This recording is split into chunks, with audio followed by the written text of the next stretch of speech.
Hey everyone, in this video let's try and explore the working of observability using a simple LLM workflow as an example. Now this is the flow chart of the workflow that I built in LangGraph.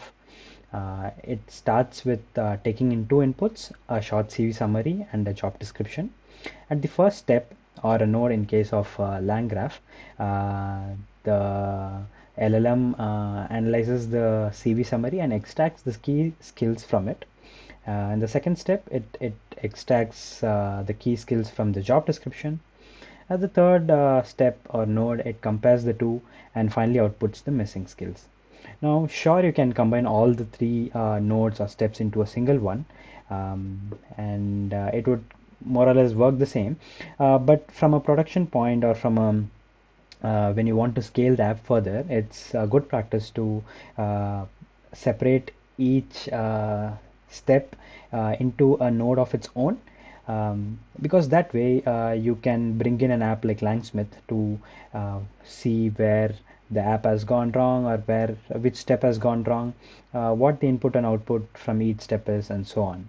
Right now, in the context of LangSmith, this entire workflow is called as a project, right? And when I execute this project from start to end, it is called as a trace.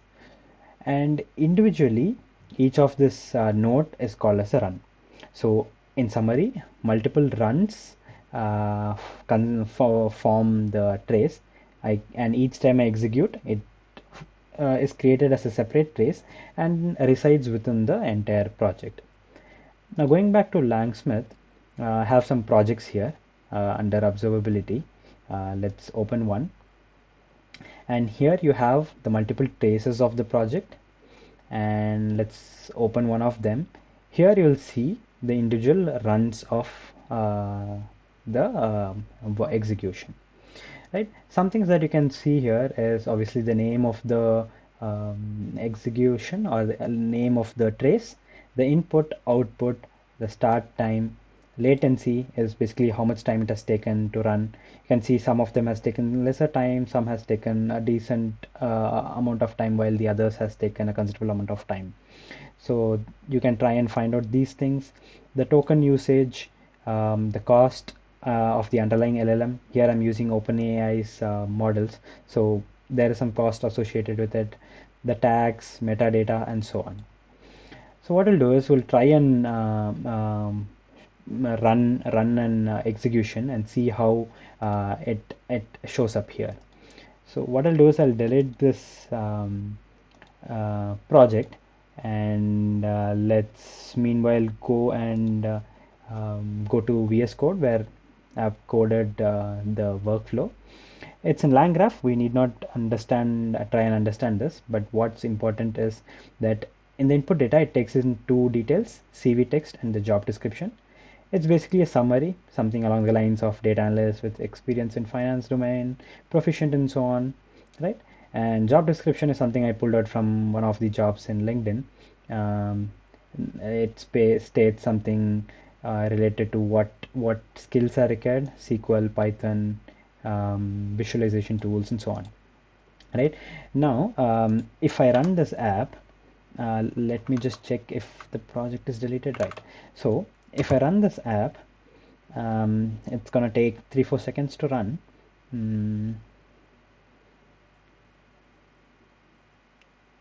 Yeah, there you go. So it says these are the missing skills that's there on the job description but not on my CV. So if I go back to the tracing project, as you can see, the project has been created, and within this project, this one single trace has been created as well.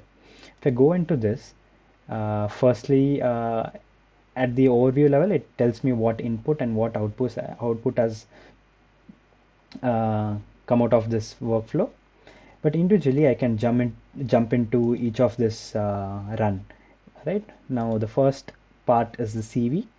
So you can see that at the input level, it has taken the CV text and job text as input, and it has given the output consisting of the skills that are inside the CV. And this run consists of the LLM. The underlying LLM has some input prompts, and finally it is given the output. Now same with this, the next step is to run the JD node. So here if you look, um, it has obviously taken the same inputs, CV text and JD text, but this time it also has CV skills that has come from the previous step, right? And the output is the skills from the JD. And the third node is the comparison node. So what this does is takes JD text, JD skills, CV text, and also CV skills as the input, and gives the missing skills as the final output. So this is one execution of the workflow, right? And it's called a trace in case of LangSmith. Now going back to this, let's try and run a couple of more times. What I'll do is maybe I'll change this to um, PostgreSQL, and let's try and include one of the things within my CV. So if I run this again,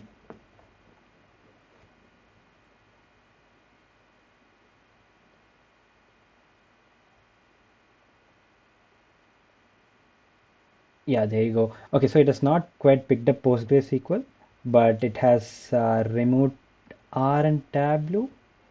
I'm not sure what is happening, but yeah, these are the things that you can try and find out, right? Oh, yeah, so familiarity with the Postgre and Tableau is mentioned, but obviously it has skipped the other two pointers from what it has found earlier. But yeah, if you go back here, you got the second trace, and we can try and see how the data has flown from the starting node to the ending node, and obviously have the other details marked here. Now one thing we can try and change is that the name is quite same, and this may not be quite understandable or like no easily identifiable when we are running multiple traces. So within my um, output, what I can add is a config and something called as run name. I can call it something. Let's go with this CV bot run one, not one. And if I run this again,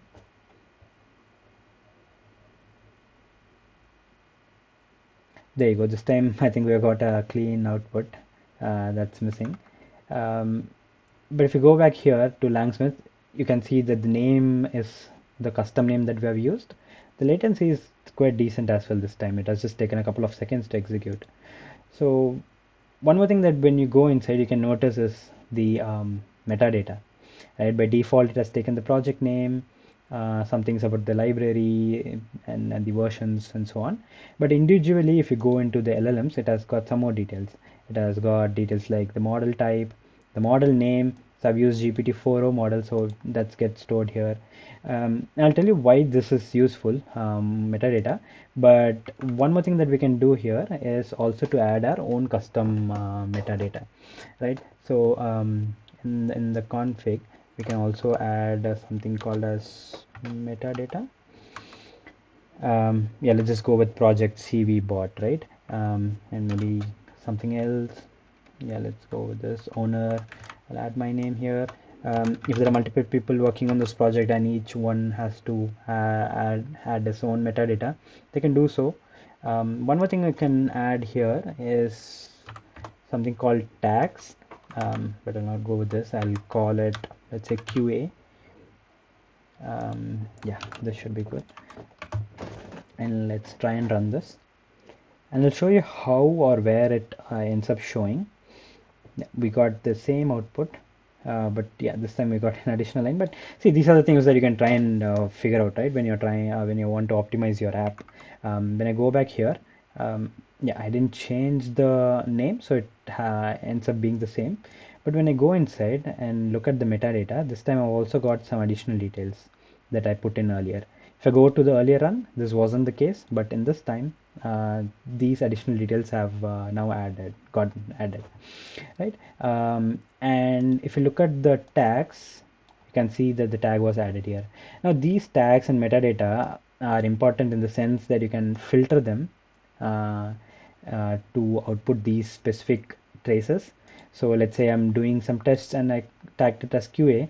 So in future, when I want to identify these specific traces to try and understand what inputs and outputs have flown through the data, flown through the workflow, I can filter based on tags. Or let's say I'm testing it out using a model, OpenAI's model, but next time maybe I'm using Claude's model.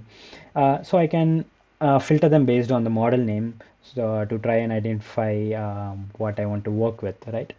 So this is in essence what observability is, and we try to understand its working with the help of a simple workflow.